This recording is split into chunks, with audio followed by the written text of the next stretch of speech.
다윗이 사망하고 솔로몬이 왕위를 계승합니다. 그리고 이제 하나님께서 솔로몬의 꿈에 나타나셨어요. 하루에게 방금 이야기한 것처럼 솔로몬에게 물어보세요. 뭘 줄까? 솔로몬이 지혜를 달라고 대답합니다. 그것이 하나님 마음에 굉장히 들었어요. 그래서 하나님께서 칭찬하시고 구한 지혜를 주실 뿐만 아니라 구하지 않은 부귀와 영광과 만약 네가 하나님의 언약에서 떠나지 아니하면 장수하는 수명까지도 주시겠다고 축복하셨습니다. 제가 어렸을 때 이 말씀을 보면서 어떤 생각을 했냐면요. 이거 꼭 알라딘에 나오는 마술램프 이야기 같다라는 생각을 했어요. 어렸을 때 이야기입니다. 알라딘이 램프를 막 문지르면 지니가 나오잖아요. 지니가 물어봅니다. 소원을 빌라고. 그런 이야기가 많이 있었어요. 소원 3가지를 빌라고 할 때 어떻게 하면 좋을까? 그런 생각들을 했던 기억이 납니다. 그런데 마치 오늘 말씀이 꼭 그렇게 느껴졌던 거예요. 하나님께서 나타나셔서 너 뭘 원하니? 내가 뭘 줄까? 야, 내가 솔로몬이면 나는 과연 뭘 원했을까? 나는 왕이니까 굳이 재판할 지혜는 필요 없을 것 같은데 나는 하나님께 뭘 달라고 하면 될까? 그런 생각이 들었었습니다. 근데 거기서 끝나는 게 아니라 이 이야기가 솔로몬이 지혜를 구하고 하나님께서 그것을 칭찬하셔서 부귀와 영화와 여러 가지 것들을 주시니까 또 생각나는 이야기가 저는 마치 또 그런 이야기가 생각났어요. 금도끼, 은도끼 이야기 아시죠? 나무꾼이 금도끼를 빠뜨리고 은도끼도 죄송합니다. 자기 쇠도끼를 빠뜨렸는데 그렇죠? 금도끼를 보여주면서 이거 네 거니 하니까 아니에요. 은도끼도 보여주면서 이거 네 거니 하니까 그것도 아니라고 하니까 그래 네가 정직하였으니까 금도끼도 은도끼도 다 줄게. 야, 하나님 앞에서 정직해야 되는구나. 하나님 앞에서 사실은 솔로몬이 부귀와 성공과 승리하는 것과 이런 것들을 원하지 않았을까? 그런데 하나님 앞에서 지혜를 구했더니 하나님이 다 주시네 라는 생각을 가졌던 기억이 납니다. 사실 오늘 본문 12절 13절을 보면요, 단순히 그냥 지혜를 주셔서 솔로몬이 지혜로운 왕이 된 것이 아니라 네 이전에도 그런 왕이 없었고 네 이후에도 그런 왕은 나오지 않을 거야. 정말 뭐랄까 최고의 왕이 되는 그런 모습이 보여졌습니다. 이건 과연 우리에게 부럽기만 한 모습일까요? 사실 부러워 보이기도 합니다. 그런데 우리는 솔로몬의 마지막을 알고 있죠. 결국 솔로몬은 하나님 앞에서 악을 행하고 하나님께서 진노하셔서 그 이스라엘 나라를 솔로몬에게서 빼앗아 가십니다. 빼앗아서 다른 신하에게 주시겠다고 하셨죠. 이 과정들을 더 잘 이해하기 위해서 전반적으로 살펴보게 되면요, 오늘 본문 말씀 이후에 여러 가지 것들이 설명되어서 나옵니다. 성전을 건축하고 왕궁을 건축하고 하는 모습들이 나오는데요, 성전이 얼마나 아름다운지, 어느 정도의 규모인지, 얼마나 좋은 재료들을 사용했는지 그런 것들이 막 기록되어 있죠. 얼마나 아름답고 화려한지. 사실 다윗이 계획했던 것보다 훨씬 더 크게, 더 아름답게 건축이 된 것 같아요. 근데 그보다 더 전에 5장 전반부에 나오는 내용이 있습니다.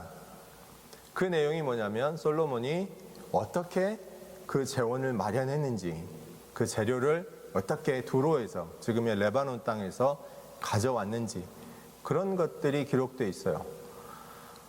그게 뭐가 중요합니까? 라고 생각하실 수 있지만 혹시 여러분 바벨탑 사건을 기억하실지 모르겠어요.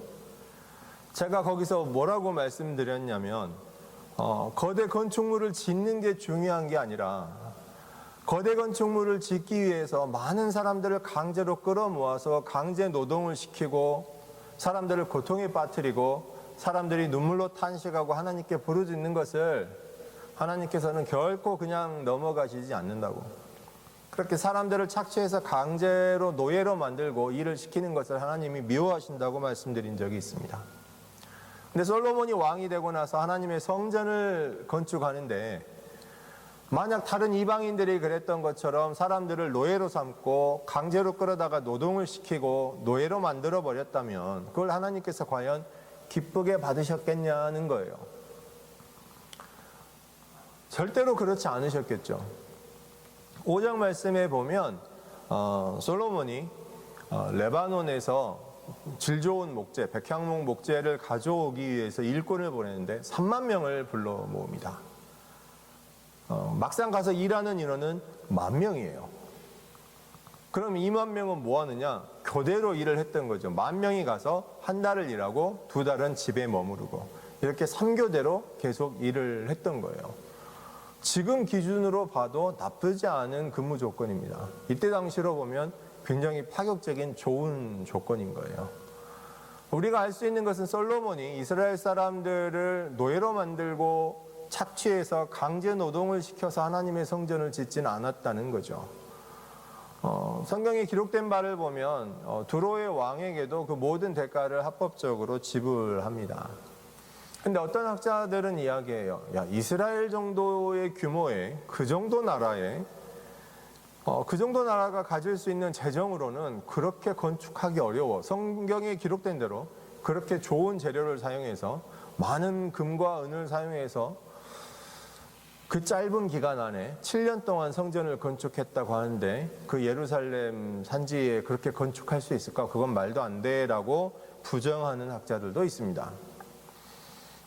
과연 그럴까를 생각해 보면요. 10장에 보면 스바의 여왕이 갑자기 나타나요. 그래서 솔로몬에게 예물을 바칩니다. 그게 금 120달란트인데 현재로 단위로 환산하면 대강 약 한 4톤 정도 되는 양이에요.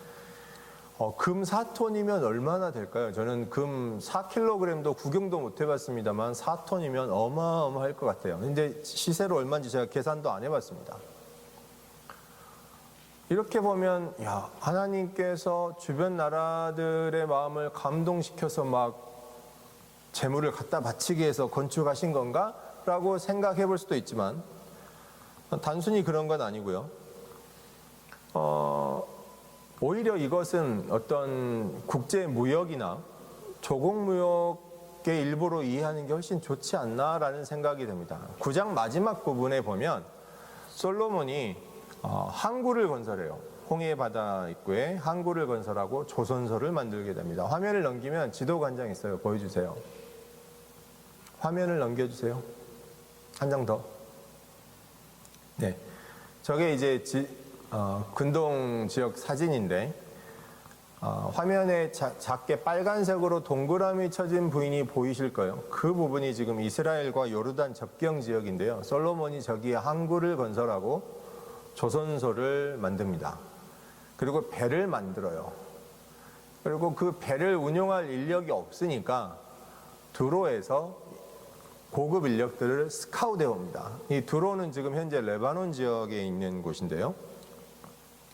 저곳은 그때 당시 페니키아에 속하는 지역인데 당시 지중해 해상무역을 하는 최고의 해상무역 국가였어요. 그래서 굉장히 배를 운용하고 바다를 지나서 무역을 하는데 베테랑인 인력들이 많았죠. 거기에서 인력들을 스카웃해서 홍해에서 무역을 시작하게 됩니다.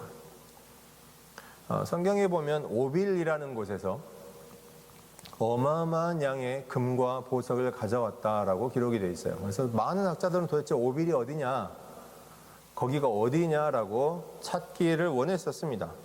지금도 정확히 밝혀지지는 않았는데 많은 사람들은 아마 인도일 것이다, 인도의 어느 곳이다, 또 북아프리카의 어느 곳이다, 아주 소수의 어떤 사람은 뭐 필리핀이나 말레이시아다 이렇게 말하는 사람들도 있어요. 스페인의 어떤 항해가는 그 오스트리아 동북 쪽에 있는 솔로몬 제도에 가서 여기가 오비리아라고 하면서 자기 마음대로 그냥 이름을 솔로몬 아일랜드라고 붙여버립니다. 그런 일도 있었죠. 아무튼 성경에 기록된 바를 봐도 여기서 오빌에서 가져온 금만 420달란트, 현재 단위로 한 사람은 약 15톤에서 16톤에 해당하는 금을 가져오게 됩니다. 그러니까 어마어마한 부를 가져오게 되는 것이죠. 현대적으로 해석하면 인도와 아프리카를 잇는 국제 무역로가 개척된 게 아닐까. 그래서 솔로몬이 그런 놀라운 하나님께 받은 지혜를 통해서 그런 국제 무역을 하게 되고 해상 무역을 통해서 어마어마한 부를 축적하였고 그 부를 바탕으로 예루살렘 성전과 자신의 왕궁을 건축한 게 아닐까라고 분석하는 사람들이 많습니다. 심지어 10장에 보면 솔로몬이 받은 1년 세수가 금 666달란트예요. 약 23톤에서 25톤에 해당하는 양인데 또 어떤 분들은 그 666이라는 숫자에 막 집착을 해요. 솔로몬이 거기서 666 뭐 달란트를 받아서 문제가 되고 막 이런 식의 분석을 하시는 분들도 있는데 여러분 성경에 나오는 숫자는 절대 집착을 하시면 안 돼요. 그냥 참고하시는 용도입니다. 숫자에 집착을 하게 되면 잘못된 길로 빠지기가 쉬워요. 하나님은 숫자의 어떤 비밀을 숨겨서 우리가 구원에 다다르기 어렵도록 막 비밀을 숨기시는 분이 아니에요. 하나님은 여러분께서 모든 어떠한 숨기는 것 없이 어떠한 비밀 없이 구원에 이르는 길을 알 수 있기 원하십니다.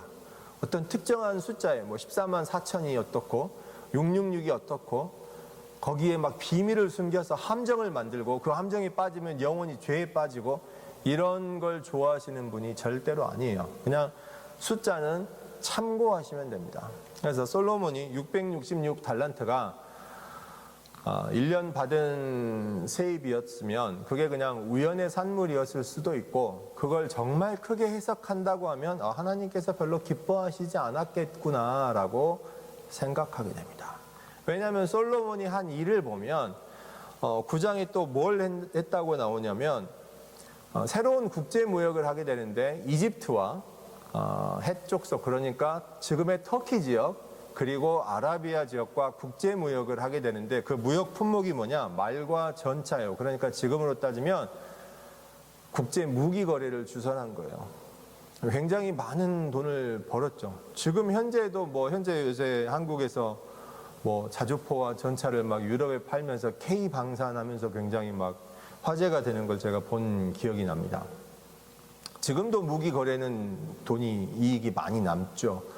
솔로몬도 그 거래를 통해서 굉장히 많은 이득을 봤을 겁니다. 그런데 과연 하나님께서 그렇게 전쟁을 위한 무기 거래하는 걸 기뻐하셨을까를 생각해 보면 의문이 남습니다.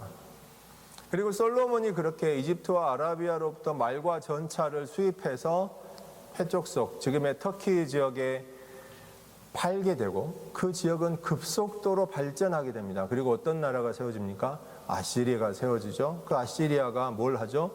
북왕국 이스라엘을 멸망시킵니다. 바로 얼마 지나지 않아서.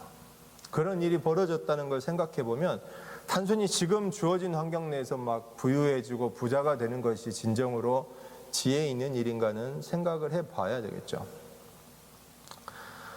아무튼 이런 과정을 보면서 솔로몬이 하나님께 축복받은 것이 정말 진짜 축복이기만 할까? 이게 정말 축복일까? 라고 생각해 보게 됩니다. 성경 10장에 보면 스바의 여왕이 나타나서 솔로몬의 지혜에 찬탄을 하고 가는 부분이 있어요. 그래서 우리가 막 더 착각하기 쉽습니다. 솔로몬이 어마어마한 지혜를 받았구나 라고 생각하게 됩니다. 그런데 이건 정말 외교적인 수사라고 보면 될 것 같아요. 왕이 와서 조공을 바치고 돌아가는데 당연히 칭찬하고 가겠죠. 이런 걸 더 잘 이해하시려면 우리나라도 그랬던 적이 있어요. 그 조선하고 명 있던 그 시절에 조선은 어떻게든 명의 사신을 많이 보내려고 했습니다. 그리고 명은 어떻게든 좀 오지 마라고 말렸어요. 이게 왜 그런 일이 벌어졌을까를 생각해 보면요. 조선이 처음에는 이제 명에 이제 속국이 됐으니까 사신을 보내가지고 조공을 합니다. 막 가진 재물과 여러 가지 것들을 모아가지고 진상을 하죠. 그러면 이거 손해 아니야, 자존심 상하는 거 아니야라고 생각하지만 그때 당시 명에서 하는 조공무역은 어떤 형태였냐면 그렇게 예물을 받고 그냥 입을 씻는 게 아니에요.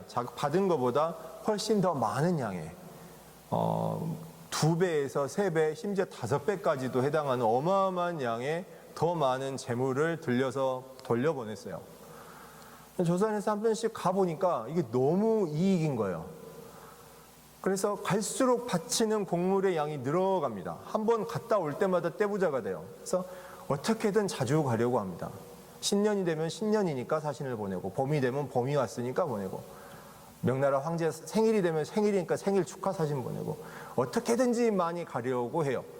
근데 명나라가 형편이 괜찮을 때는 그 나라도 괜찮았는데, 나라가 크니까 이거 계속되다 보니까 아니 이 조선이 보내는 곡물의 양이 너무너무 커지니까 자기들도 부담이 되는 거예요. 그래서 체면상 안 줄 수는 없고, 그래서 하는 게, 야, 니네 너무 자주 오지 마. 너희 되게 우리가 인정하고 좋아하니까 그만 오라고. 1년에 몇 번 이상 오지 마라고 말려요.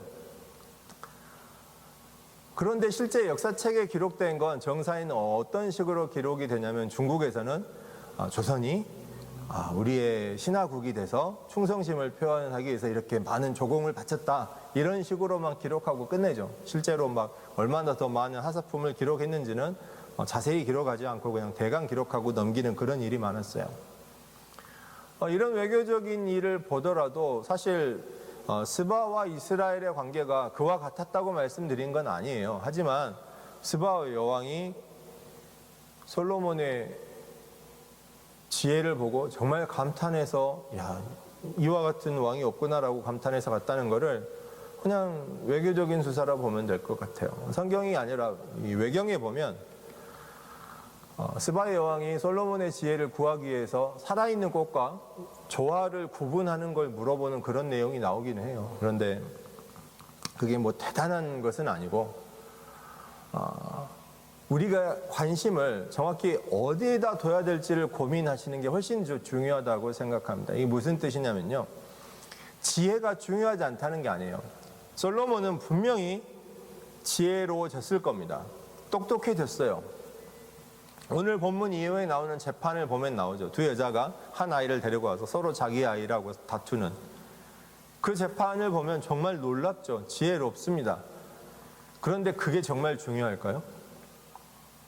하나님께서 그 지혜를 정말 중요하게 생각하셔서 그렇게 주신 걸까요? 똑똑한 것이 중요하지 않다는 게 아니라 무엇을 위해서 존재하는가가 중요하다라는 것을 우리가 생각해야 합니다. 지혜가 과연 무엇일까요? 잠언 9장 10절에 보면 이렇게 나와 있습니다. 여호와를 경외하는 것이 지혜의 근본이요 거룩하신 자를 아는 것이 명철이니라. 또 고린도전서 1장 24절에 보면 이렇게 나옵니다. 그리스도는 하나님의 능력이요 하나님의 지혜니라. 구약에서 말하는 지혜 소피아는 신약에서 말하는 말씀 로고스로 이어집니다. 즉 구약에서 말하는 지혜, 특히 완전한 지혜는 예수 그리스도를 상징하는 거예요. 즉 솔로몬이 하나님께 받은 지혜는 완전한 지혜로 가는 길인데, 솔로몬의 인생을 보면 예수 그리스도를 상징하는 완전한 지혜로 가지 못하고 구원으로 가지 못하고 오히려 넘어지게 되죠. 하나님 앞에서 악을 행하게 되고 나라를 빼앗기게 됩니다. 자, 다시 말씀의 시작 부분으로 돌아와서 생각해 보시기를 권유드립니다. 솔로몬이 정말 축복을 받기만 한 것일까요? 오늘 본문 앞부분에 보면 다윗이 죽어가면서 유언을 남깁니다. 자기가 정리하지 못한 것 다 정리하라고. 어떻게 보면 좀 치사할 수도 있지만 누구누구는 죽여서 정리하고 누구누구는 어떻게 하고 그런 당부들을 다 해요. 그리고 솔로몬은 왕이 되어서 그 일을 감당해 내지요. 근데 사실 이걸 좀 짧게 줄이면요, 왕이 된 다음에 자신의 권력에 위협이 될 수 있는 사람들을 숙청한 거예요. 근데 인류 역사상 보면 이런 일은 굉장히 흔하게 일어났죠. 새롭게 왕이 된 권력자가 자기에게 위협이 될 수 있는 이 힘을 가진 기득권자들을 숙청해버린 겁니다.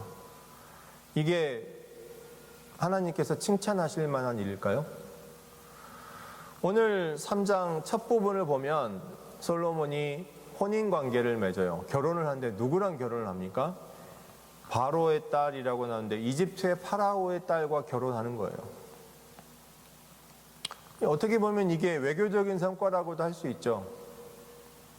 솔로몬이 파라오의 딸과 결혼하면서 이스라엘은 새롭게 다윗 시대에 나라가 굉장히 성장하면서 그전에는 이집트가 신경도 안 쓸 정도의 작은 규모였는데 이제는 이집트가 좀 신경 쓸 정도가 됐어요.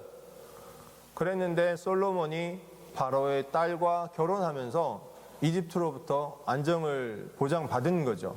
어떻게 보면 외교적인 성과입니다. 사실 이렇게 된 이후에 이집트가 이스라엘 주변의 다른 지역들을 대신 정벌해 줘요. 그리고 그 지역들을 자기 딸, 그러니까 파라오의 딸, 그러니까 솔로몬의 아내죠. 아내에게 선물로, 예물로 줘버립니다. 그러니까 이스라엘 입장에서는 굉장히 전쟁을 하지도 않고 영토가 늘어나는 놀라운 일이 벌어지기는 했어요. 그런데 그게 하나님께서 기뻐하실 일일까요? 그리고 솔로몬은 산당에 가서 1천 번제를 드립니다. 그때 하나님께서 솔로몬에게 나타나신 거예요. 잘 생각해 보십시오. 솔로몬이 왕이 돼서 자기 권력을 단단하게 만들려고 사람들을 숙청했고 자기 왕국을 튼튼하게 안정적으로 만들기 위해서 이집트 파라오의 딸과 결혼을 했어요. 그리고 하나님께서 나타나셨습니다. 이게 축복일까요? 상일까요? 벌일까요? 혹은 경고일까요? 사람들은 1,000번제에 굉장히 관심을 가지고 집중합니다. 어떤 사람들은 뭐 1,000번 번제를 드렸다고 하고 어떤 사람들은 1,000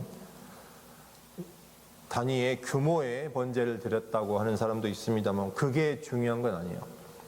중요한 건 뭐냐면 착각하시면 안 된다는 거예요. 솔로몬이 1,000 번제를 드렸기 때문에 하나님께서 나타나셨다? 이건 정말 하나님을 모르고 성경도 모르기 때문에 할 수 있는 이야기예요. 이렇게 따지면 뭐가 되냐면 교회에다 헌금을 많이 하면 하나님이 복을 주신다는 단순한 말도 안 되는 사실과 연결시킬 수가 있어요. 솔로몬이 1,000 번제를 드렸는데 하나님이 야 그래 너 1,000 번제나 드렸구나 내가 너에게 상을 주마라고 나타나신 게 아니라는 거예요. 제게는 오히려 이게 굉장히 경고로 들립니다. 너 지금 다윗을 이어서 왕이 됐는데 그 뒤에 네가 하는 일들이 굉장히 합리적인 것 같은데 권력자들을 숙청하고 왕국의 안위를 도모하고 너 잘하는 것 같다고 하지만 하나님의 뜻에 과연 맞는 일일까를 생각해 보면 하나님께서 어떻게 보면 지금 굉장히 경고를 주시는 거예요.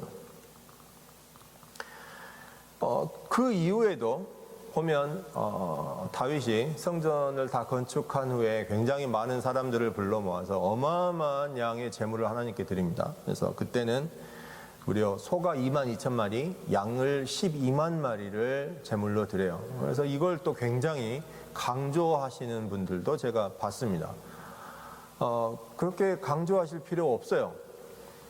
오늘 본문 말씀에서 드린 건 번제고요. 그 소 22,000마리, 양 12만 마리는 화목제예요. 이게 무슨 뜻이냐면 번제는 다 태우고 나서 남는 게 아무것도 없어요. 근데 화목제는 어때요? 일부 못 먹는 거 태워서 버리고 남은 고기는 어때요? 남은 사람들이 먹죠.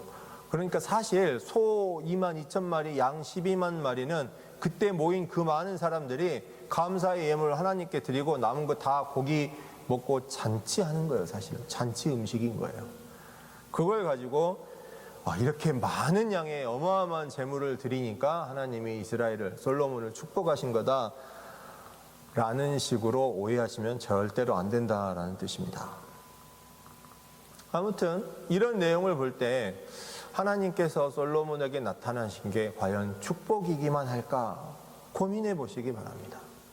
또 하나는 하나님께서 솔로몬에게 나타나신 방법이에요. 어떻게 나타나셨죠? 꿈으로 나타나셨어요.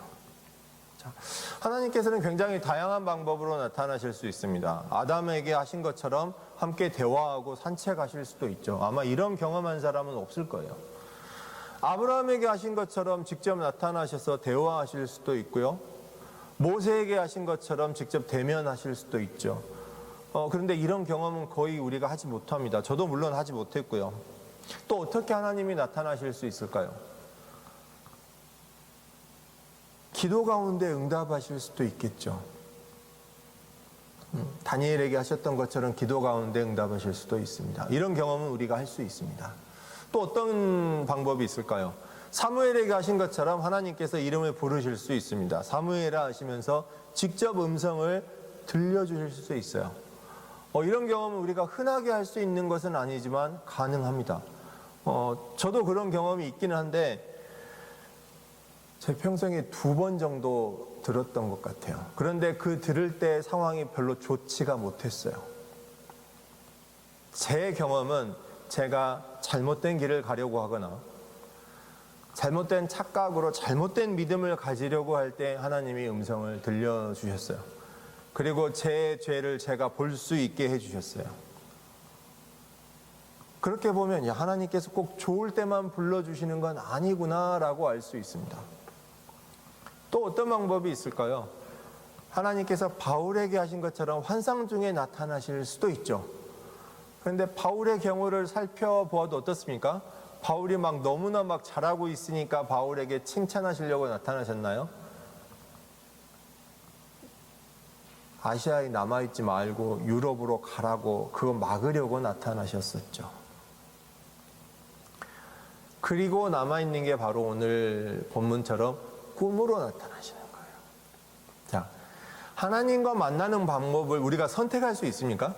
하나님 저 꿈 만나는 건 별로 안 좋고 음성으로 듣는 거 되게 좋더라고요. 계속 저한테 음성으로 들려주세요 할 수 있습니까? 우리를 만나주시는 방법은 완전하게 하나님께서 선택하시는 거예요. 하나님께서 선택하십니다. 그리고 거기는 이유가 있어요.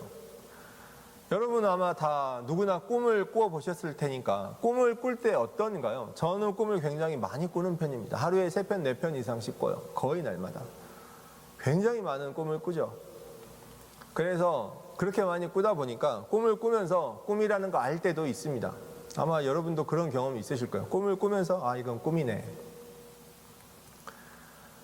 그러면서 꿈이니까 이거 한번 해볼까 생각을 하고 의도하고 행동하려고 했던 적도 있습니다. 될 때도 있고 안 될 때도 있죠. 그게 중요한 게 아니라 오늘 하나님과 솔로몬의 만남을 생각해 보세요. 솔로몬이 하나님의 질문을 듣고 정말 곰곰이 생각해서 하나님 내게 지혜를 주옵소서 라는 이 답변이 기도하면서 응답하는 것과 내가 하나님의 음성을 듣고 하나님께 대답하는 것과 꿈속에서 대답하는 것과의 차이를 한번 생각해 보십시오. 얼마나 그 안에 솔로몬의 의지와 솔로몬의 본심이 담겨 있었을까요? 내가 만약 하나님의 음성을 듣고 고백하는 와중이었다면, 내 믿음의 고백이었다면 정말 내 본심과 내 의지가 강하게 담겨 있었겠죠. 하다못해 기도하다가 하나님께 응답하는 그런 내용이었다면 정말 내 진심이 담겨 있었을 거예요. 그런데 꿈속이라면 어떨까요? 아마 솔로몬이 그냥 아무것도 모르고 그냥 진행되는 영화 보는 것처럼 그러지는 않았을 겁니다. 솔로몬도 꿈속에서 생각이라는 걸 하고 하나님께 대답했을 거라고 믿고 싶어요. 그런데 하나님께서 왜 솔로몬을 만날 때 꿈이라는 방법을 선택하셨나? 저는 그게 큰 경고였기 때문이라고 생각합니다. 솔로몬의 마음속에 지혜를 구하는 마음만 있는 게 아니라 부귀를 원하고 성공을 원하고 승리를 원하고 여러 가지 세상적인 성공을 원하는 마음이 강하게 있었겠죠. 그것은 그 이후에 솔로몬의 인생이 증명합니다. 솔로몬이 성전을 건축하는 것은 7년이 걸렸어요. 자기 왕궁을 건축하는 데는 얼마 걸렸습니까? 13년이 걸렸어요. 그 후에 이루어낸 해상무역이나 국제적인 중개무역은 지혜로운 왕이었다고 치더라도 그게 과연 하나님께서 기뻐하실 일이었을까요? 어마어마한 양의 수십 톤의 금이 새 입으로 들어오는 걸 보면서 기뻐했겠죠. 솔로몬의 아내가 무려 몇 명입니까? 아내가 1000명이에요. 1000명. 그게 상상이 안 갑니다. 후궁이 700명이고 첩이 300명이라는데 이름이나 다 외울 수 있겠어요? 그런 솔로몬의 인생을 살펴보면 솔로몬의 마음속에 그런 세상적인 영화로운 것들을 원하는 마음이 분명히 있었다는 거예요. 솔로몬이 자신의 왕궁과 하나님의 성전만 지은 게 아니에요. 이집트 파라오의 딸을 위한 궁전도 따로 지어줍니다. 그걸 시샘하는 다른 왕비들의 궁전도 지어주죠. 그러다가 나중에는 왕비들이 믿는 우상들을 자기도 같이 섬기고 그렇게 해서 망하는 겁니다.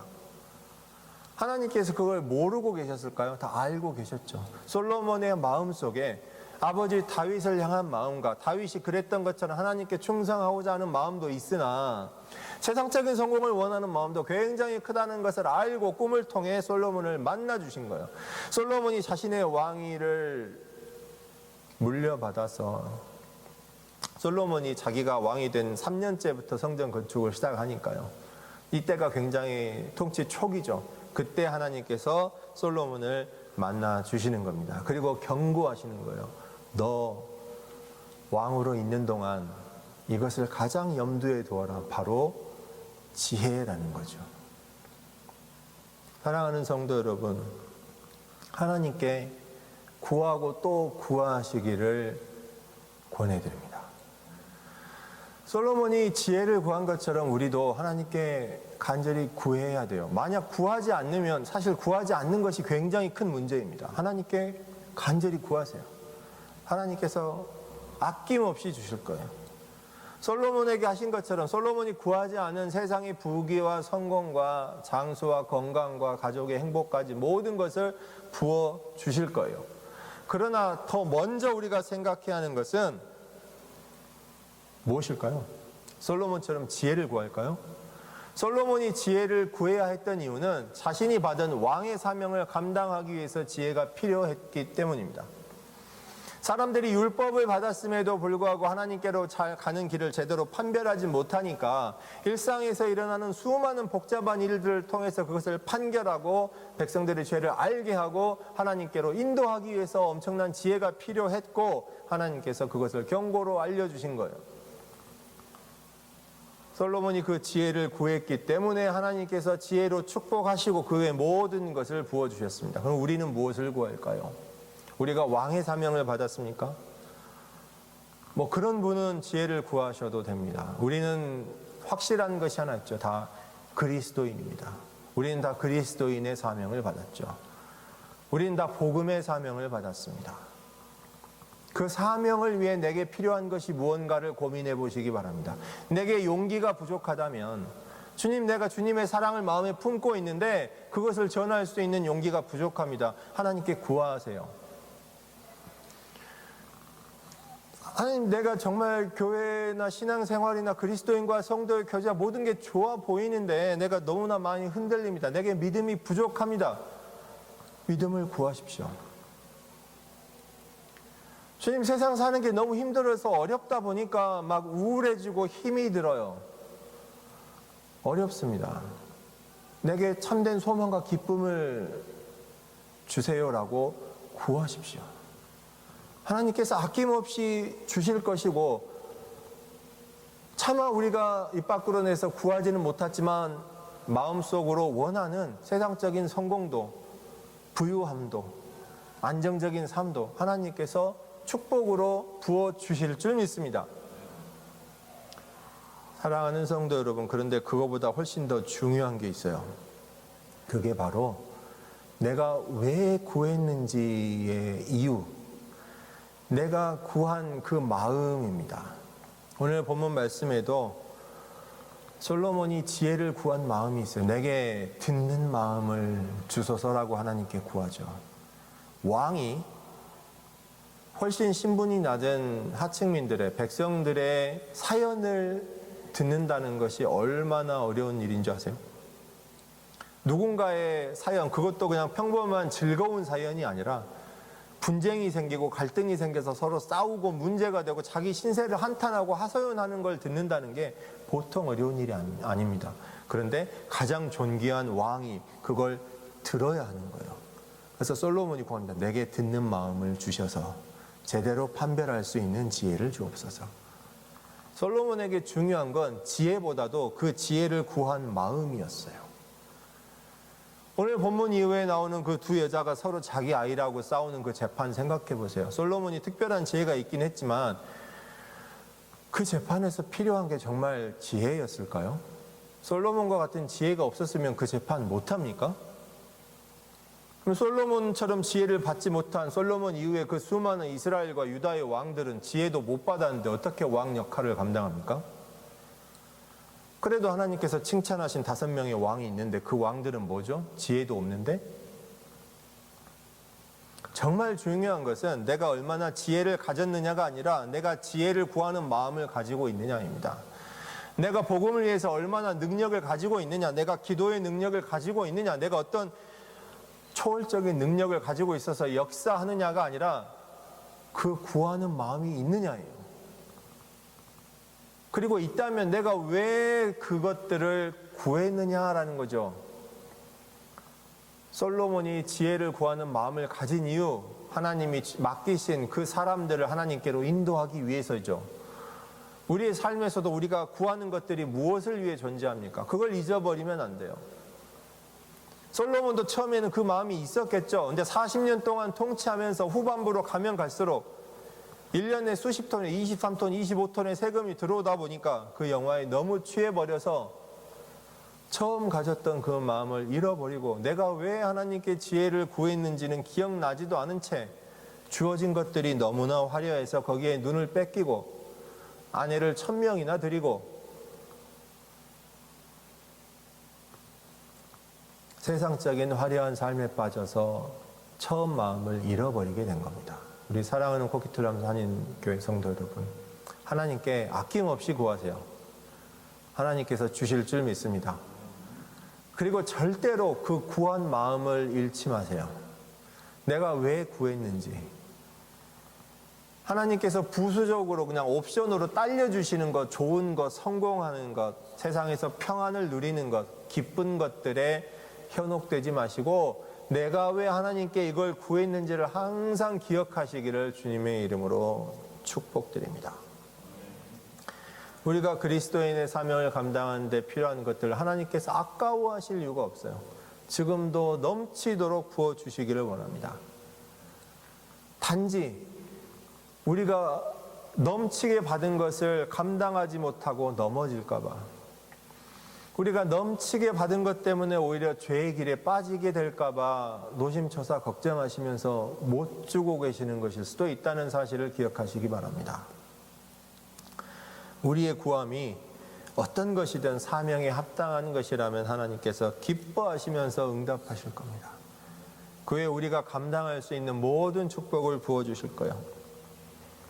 이러한 믿음 가지시기를 주님의 이름으로 축복합니다. 하나님께 구하고 또 구하세요.